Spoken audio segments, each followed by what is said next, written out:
Serving as a delegate to the UN for Women's Intercultural Network for about 15 years. Ever since I got the opportunity to go to the UN, I marked my calendar for March and I just looked forward to it. I was a delegate to UN this year. That's best experience, for sure in last year, but even in my life. Women's Intercultural Network was established in 1994 and incorporated as a non-profit organization with consultative status with United Nations. And the mission of WIN is to assure that women and girls are participating in public forum in their government and economies, not only in the United States, but globally. Well, Marilyn and the founders of Women's Intercultural Network recognized the significance and the importance of ensuring that women around the globe have a voice in these public and in these international fora. So they applied for consultative status to the United Nations Economic and Social Council, and it was received in 1998.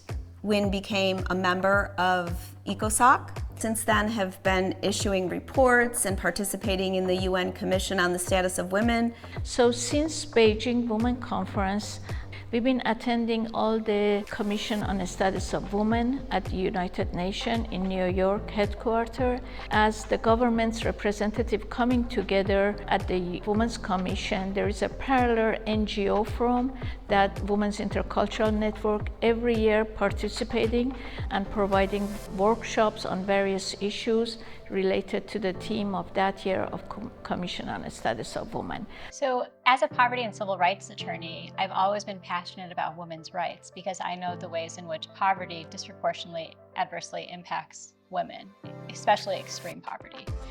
That being said, I didn't feel a formal member of our women's rights movement in the United States until after I attended the UN Commission on the Status of Women in New York City.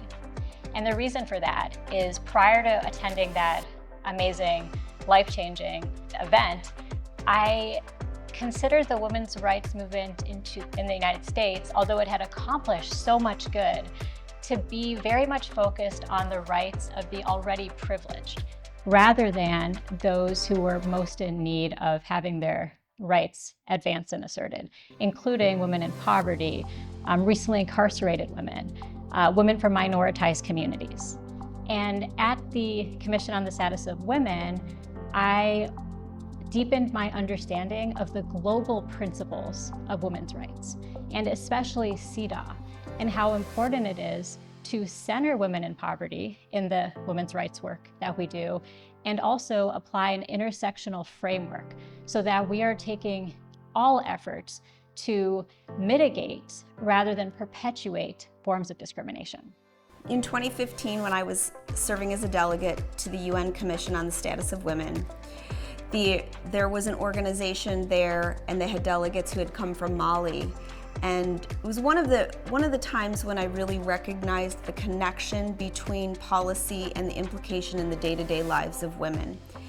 And it was at that commission that it was announced that Mali had just abolished child marriage. And that progress was made as a direct result of their adoption of CEDAW. As a youth delegate to the UN with Women's Intercultural Network, that was honestly the best experience of my whole life. Ever since I got the opportunity to go to the UN, I marked my calendar for March and I just looked forward to it for all of those months leading up because it's so important to me, and the work that Women's Intercultural Network was so important to me as well, and it really connected with CEDAW, which is the Convention on Elimination of All Forms of Discrimination Against Women, which is what the conference was about.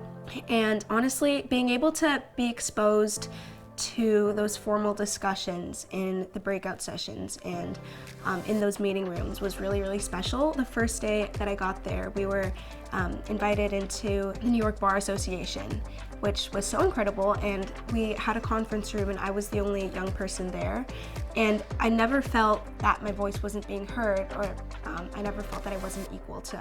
I was a delegate to UN this year, which was really great experience for me because it was, I'm saying, I'm telling everybody that it was like my Disneyland. Then I got there and it was beautiful. All these women from all around the world, they have been there for one fight. Like our goal was aligned. It was really perfect for me, and it was educational for me.